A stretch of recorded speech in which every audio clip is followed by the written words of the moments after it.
আচ্ছা, আগের দিন আমরা দেখছিলাম, ওটা ডিএসসি 1 এর ক্লাস। হ্যাঁ, তো আগের দিন আমরা motion of a charged particle দেখছিলাম।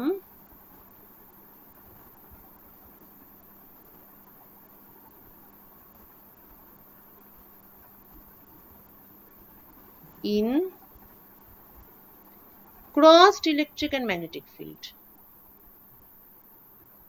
দুটোই আছে, দুটোই প্রেজেন্ট আছে এবং ক্রসড, অর্থাৎ একটা একটার সঙ্গে পারপেন্ডিকুলার ডিরেকশনে আছে।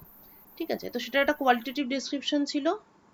প্রথমে আমরা ব্যাপারটা গেস করেছিলাম যে কিরকম হওয়া উচিত মোশনটা, তারপর তো সেটা ক্যালকুলেশন করছিলাম। তো মোশনটা রাফলি এরকম যে পার্টিকেলটা ধরা যাক এখানে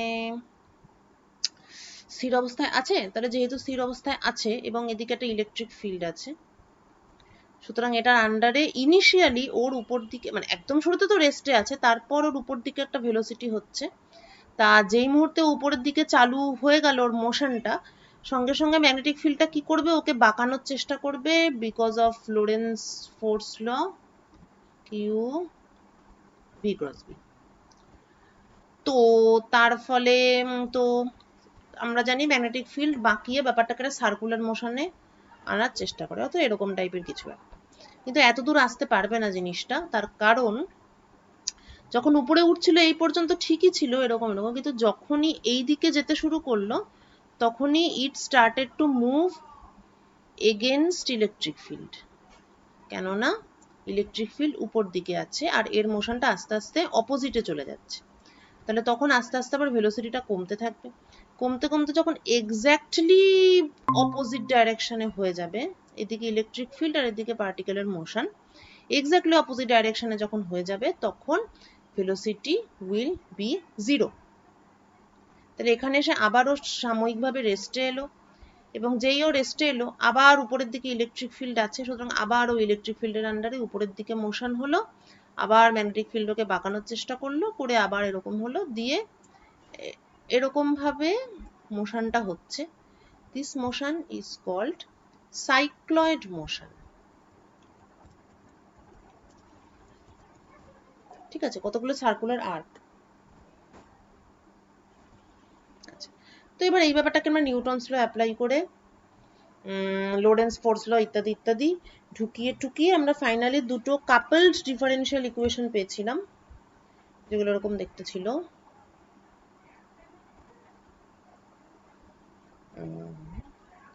একটা ছিল q B z dot equal to m y double dot, আর একটা হচ্ছে q E minus q B y dot equal to m z double dot. এটাকে আমরা একটু সিম্পলিফাই করেছিলাম by introducing qb by m equal to omega। এটাকে কেন omega লিখলাম সেটা আরেকটু পরে বুঝতে পারবো। যদি আমি qb by m টাকে ওমেগা লিখি, তাহলে এখান থেকে আমি পাচ্ছি equation number 1, which is y double dot equal to omega z dot, আর এখান থেকে পাচ্ছি equation number 2, z double dot equal to omega e by b minus y dot। ঠিক আছে, এরপর আমি যখন এটাকে সলভ করার চেষ্টা করব, তো কাপল ডিফারেনশিয়াল ইকুয়েশন সলভ করার একটাই নিয়ম, মানে বেসিক নিয়মটা একটাই, সেটা হচ্ছে যে প্রথম মানে এখানে y double dot equal to omega Z dot আছে, আর এখান থেকে আমি জেড ডাবল ডটটা পাচ্ছি, সুতরাং আমি যেটা করতে পারি সেটা হচ্ছে এক নম্বরটাকে আরেকবার ডেরিভেটিভ নিতে পারি। তখন আমি কি পাবো, y triple dot equal to omega z double dot, এবং now I can use my z double dot here.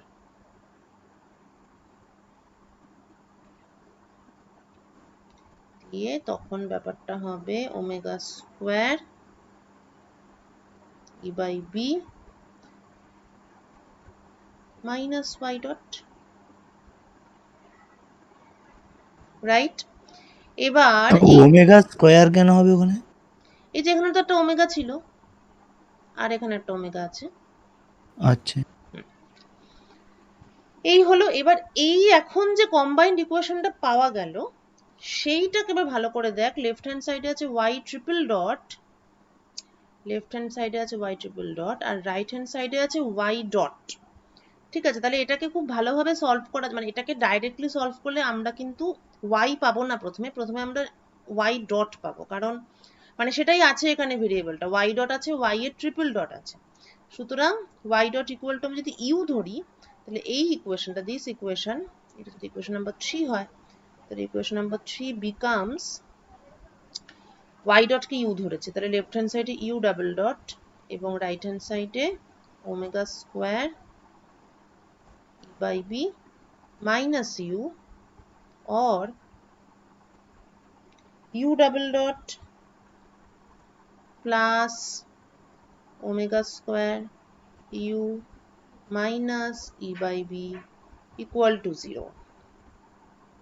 আমাদের চেনা ফর্ম, মানে এই অবধি দেখলেই যথেষ্ট চেনা চেনা লাগছে। এরপর একটা ছোট্ট জিনিস, ছোট্ট কাজ, সেটা হলো নিশ্চয়ই দেখে বুঝতে পারছি, সেটা হচ্ছে যে u minus E by B যেটা আছে, ই বাই বিটা তো কনস্ট্যান্ট, ইলেকট্রিক ফিল্ড আর magnetic field, we are applying here constant electric and magnetic fields, আমরা কিন্তু এখানে alternating current ইউজ করছি না, ঠিক আছে?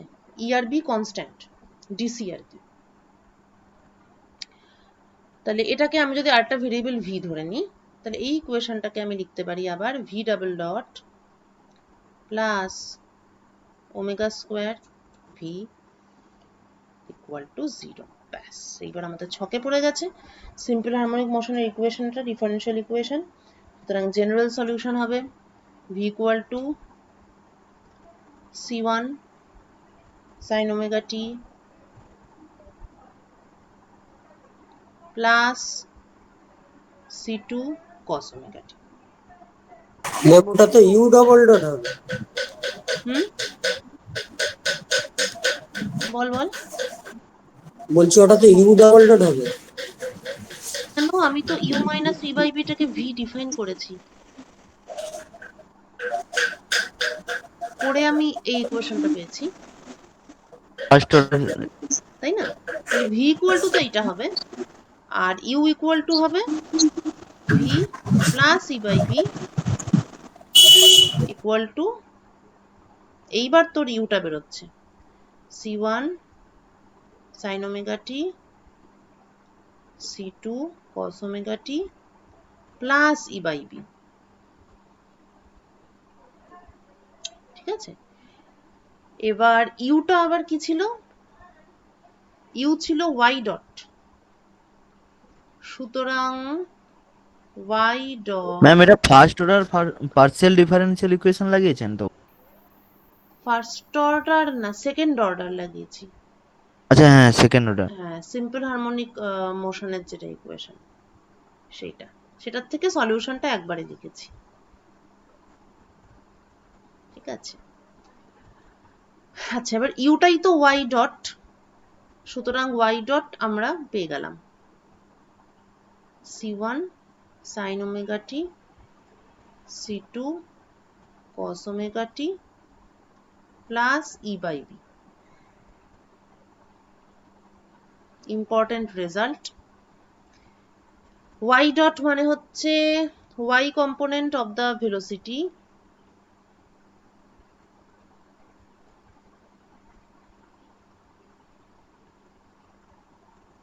মানে পার্টিকেলটা যে মুভ করছে তার ভেলোসিটির যেটা ওয়াইথ কম্পোনেন্ট, সেখানে দেখা যাচ্ছে দুটো টার্ম আছে, যেটা সাইনোসয়েডাল, সাইনোসয়েডাল মানে এটা একটা অসিলেটরি একটা ব্যাপার থাকবে, সার্কুলার মোশন বা যে কোনো ধরনেরই হোক, মোটা তাহলে রিপিটেশন হবে আর কি, অসিলেটরি মোশন, কিন্তু তার সঙ্গে একটা কনস্ট্যান্ট পোর্শনও আছে।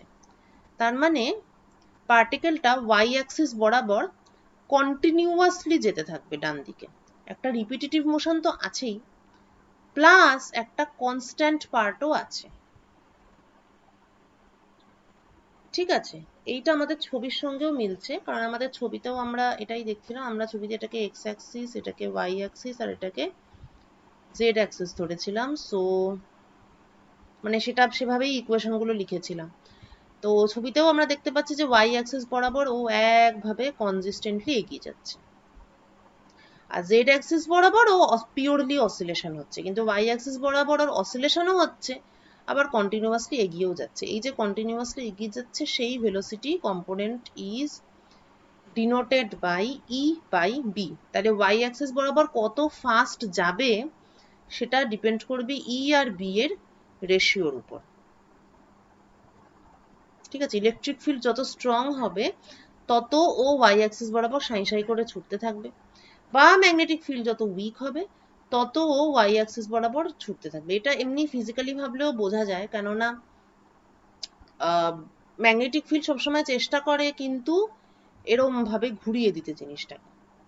ঠিক আছে, সুতরাং ম্যাগনেটিক ফিল্ড যত স্ট্রং হবে তত ওর সোজাসুজি মোশনের বদলে বেন্ড হওয়ার প্রবণতাটা বেড়ে যাবে।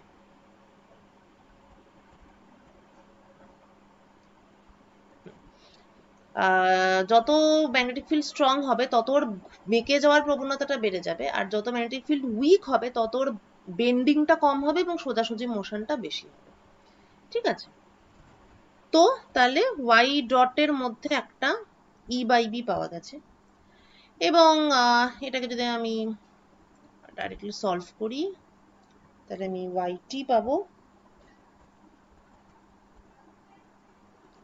y as a function of time হচ্ছে minus c1 by omega cos omega t plus c2 by omega sin omega t plus et by b। এই যে y এর সেই পার্টটা এসে গেছে যেটা টাইমের সঙ্গে এক কনসিস্টেন্টলি বাড়তেই থাকে, প্লাস ইন্টিগ্রেশন কনস্ট্যান্ট।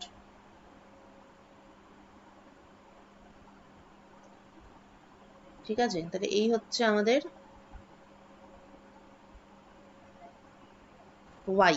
এখনো ট্র্যাজেক্টরি পাইনি, এটা y পেলাম, এবার z টা পেতে হবে, তারপর আমরা ট্র্যাজেক্টরি পাবো।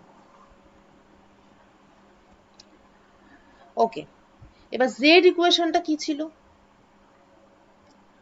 z ছিল z double dot equal to omega E by B minus y dot. তাহলে ওয়াই ডটটা আমরা ডাইরেক্টলি এখানে বসাই, ওয়াই ডট তো আমরা পেয়ে গেছি। So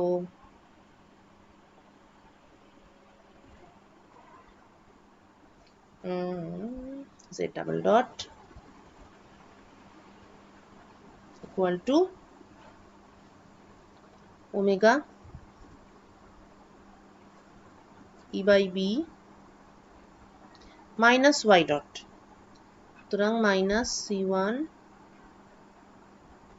sign omega t. আচ্ছা, এক minute,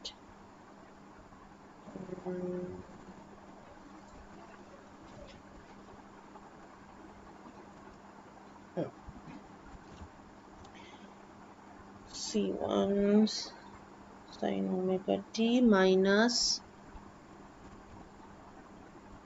c2 cos omega t minus e by b।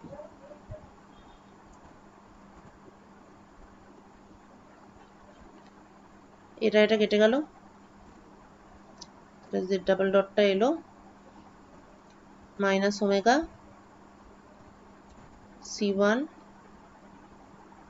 sin omega t plus c2 cos omega t। Integrate করি,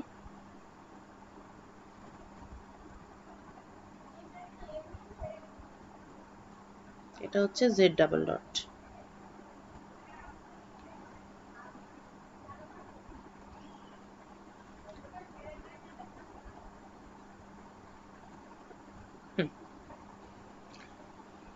তাহলে একবার ইন্টিগ্রেট করলে z ডটটা পাচ্ছি ওমেগা c1 বাই ওমেগা, মাইনাসে মাইনাসে প্লাস হয়ে গেছে, এটা cos omega t minus omega c2 by omega sin omega t plus integration constant c0 dash.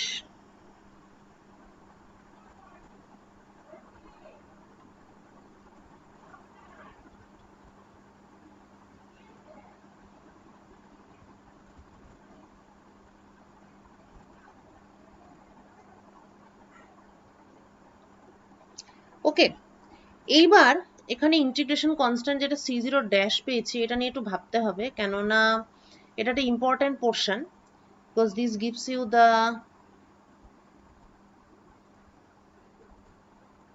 z component of velocity.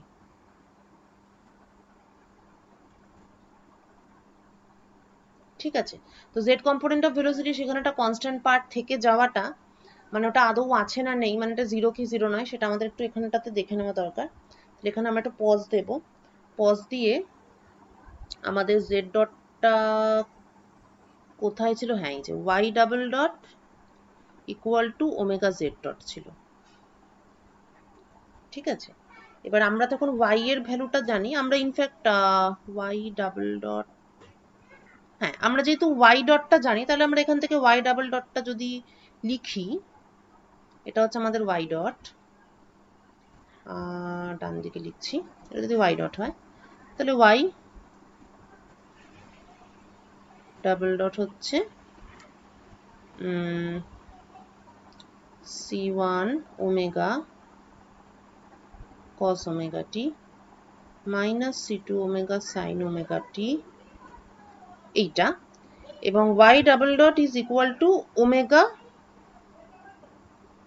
z dot.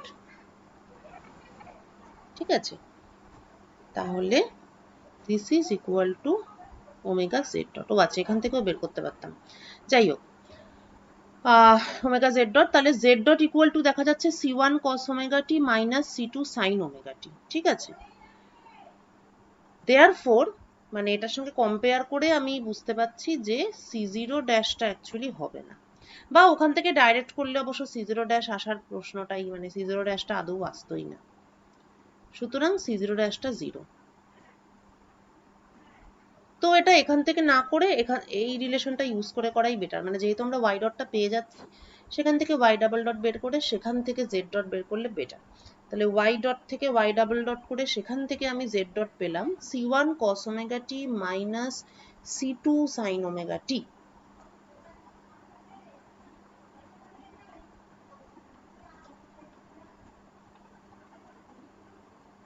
অর্থাৎ z ডাইরেকশনে কোনো কনস্ট্যান্ট পার্ট নেই বা কোনো কনস্ট্যান্ট ভেলোসিটি নেই, therefore z as a function of time এটা হচ্ছে c1 by omega minus এই, না সরি এটা প্লাস হবে, আর এইটাও প্লাস হয়ে যাবে c2 by omega cos omega t plus c0,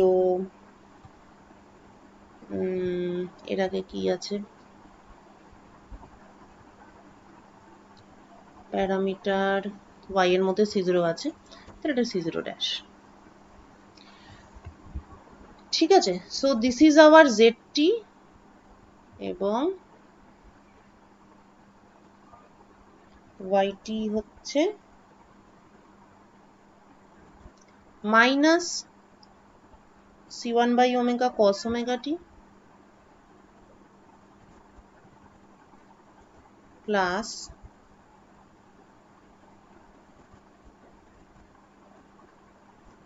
c2 by omega sin omega t plus et by b plus c0। ঠিক আছে, তাহলে ব্যাপারটা কি হচ্ছে, কোএফিসিয়েন্ট গুলো জাস্ট ইন্টারচেঞ্জ হচ্ছে বিটুইন সাইন এন্ড কস, এবং এটা সাইনের চেঞ্জ হচ্ছে। এই ব্যাপারটা এই কারণেই হচ্ছে কেননা এরা রিলেটেড একে অন্যের সঙ্গে কি করে না, একটা ডিরেকশনের অ্যাক্সিলারেশন আর একটা ডিরেকশনের ভেলোসিটির সঙ্গে রিলেটেড অ্যাকচুয়ালি। সেই জন্যই সাইন আর কসের ওই মানে আর কি উল্টো ওই ওই ধরনের রিলেশনটা, প্লাস ওয়াই এর দিকে যেটা এক্সট্রা ব্যাপার সেটা হচ্ছে যে অ্যালং ওয়াই ডিরেকশন একটা কনস্ট্যান্ট পার্ট আছে ভেলোসিটির। ঠিক আছে, তাহলে যদি আমাকে বলে যে what is the trajectory of a charged particle in a crossed electric and magnetic field, তাহলে দিস ইজ ইউর অ্যান্সার। এইটা হচ্ছে আমাদের ট্র্যাজেক্টরি। এবার মুশকিল হচ্ছে যে এই ট্র্যাজেক্টরি দেখে বিশেষ কিছুই বোঝা যাচ্ছে না, মানে আদৌ মোশনটা কিরকম এই পার্টিকেলের। তো এই মোশনটা বোঝার জন্য এখন কি করতে হবে, আমাদের এখন বাউন্ডারি কন্ডিশন অ্যাপ্লাই করতে হবে। বাউন্ডারি কন্ডিশন কি কি, এটা হচ্ছে আমাদের ছবি। তাহলে অরিজিনালি বা ইনিশিয়ালি যখন t ইকুয়াল টু 0 ছিল তখন y এবং z এরা দুজনেই 0 ছিল, কারণ এটা অরিজিন থেকে স্টার্ট হয়েছে, এবং ইনিশিয়ালি পার্টিকেলটা রেস্টে ছিল, তারপর তো ইলেকট্রিক ফিল্ডের আন্ডারে ও অ্যাক্সিলারেটেড হয়ে যা হওয়ার হলো। So velocity was also 0.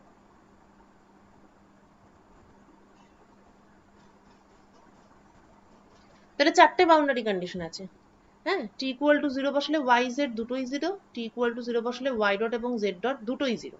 তাহলে এই চারটে বাউন্ডারি কন্ডিশন ইউজ করে তোরা এই প্যারামিটারের ভ্যালু বের কর। আননোন প্যারামিটারস আমাদের আছে c1, c2, c0 এবং c0 ড্যাশ, আর বাউন্ডারি কন্ডিশন হচ্ছে y and z at 0 হচ্ছে 0, এবং y ডট আর z ডট at 0 তারাও 0। এই চারটে বাউন্ডারি কন্ডিশন ইউজ করে এই ভ্যালুগুলো বের করে আমাকে বল।